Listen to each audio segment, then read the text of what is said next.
It's always nice to see when the raw stats and production actually matches the eye test. Now, I made a previous podcast talking about improved raw stats and improved stats compared to overall improved game. Huge shout out to Bam, who has been is one on one in a sense. If you look at his ability to be a point center, sometimes his ability to also guard 1 through 5 on the basketball court and be a defensive bully. And then now he's starting to figure out he has the ability to score at the second zone on the basketball court. And now, hit that game winning shot. That just shows you that his game of isolation, creating off the dribble, and then scoring and hitting that turnaround little fadeaway. That just shows you that he's starting to develop that confidence and truly starting to really become who he's going to potentially be someday in this modern day NBA when we talk about NBA big man. So Bam, huge shout out to Bam. He's actually improving his raw stats, but he's also improving his overall game. I think the next step for his development is to continue to be more aggressive and continue to be this not just great defensive player, but also this great offensive player as well. Then we look at another player.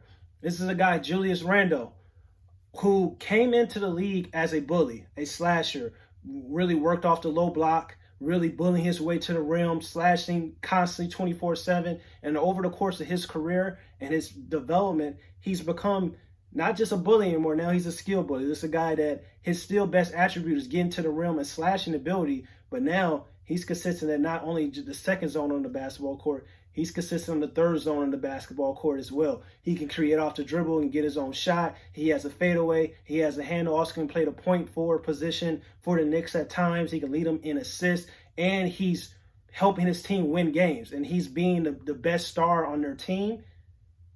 And that's hard to do. Be the best star on your team, improve your overall skill set, and be the number one option and get your team into, a playoff position. And that's what he's kind of doing right now.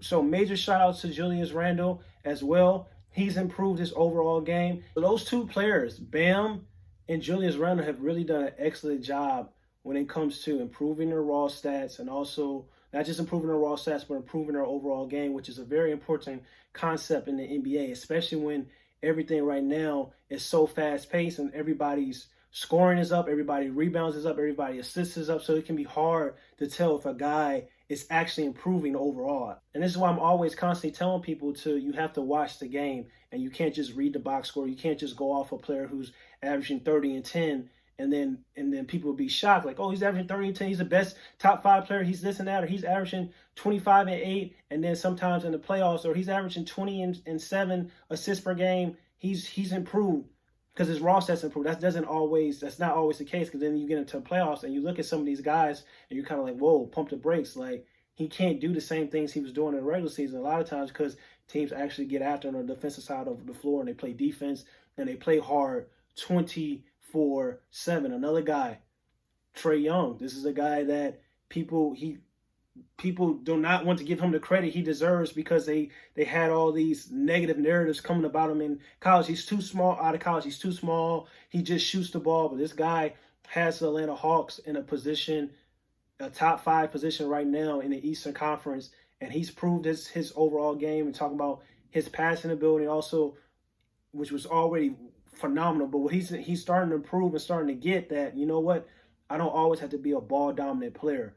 I can score off the ball at times. I can pass the ball. I can have my shots go down, but still have my overall production elevate and rise without just me taking so many shots. So that's an area of the game that he's improved, even though he's already extremely skilled. So I love to see it. I love when the production, and sometimes when the production dips, it's also an improvement. Like Trae Young, his production has dipped. But if you watch the game, he's a better basketball player than he was last year, which is a lot of times people that doing these awards and people that selecting these guys to go to the All-Star games, which is it sucks because they'll sit up and say that Trae Young, oh, he's putting up these crazy stats, but they're not winning.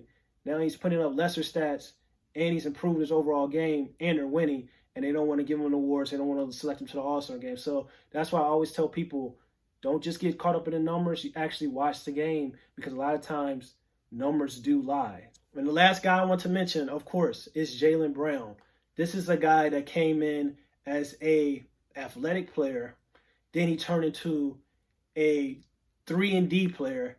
Then he turned into a elite 3-level scorer, create off the dribble, got counter moves on counter moves, can score anywhere in the basketball court. He has really worked on his game. He's improved on his production has improved, but his overall game has really improved since the time he came in as a rookie. It's special. It's been very special to watch. So I just want to give a huge shout out to those guys because it's been special to watch and it's exciting to watch. It's always fun when you get to see a guy's development over the course of their career and the improvement that they can become the true full version of themselves. And it seems like these guys are starting to tap into that. And as always, as a basketball fan and a guy that loves the game of basketball, it's always very exciting to see a guy that comes in very, very raw and then really develops and becomes his ultimate self.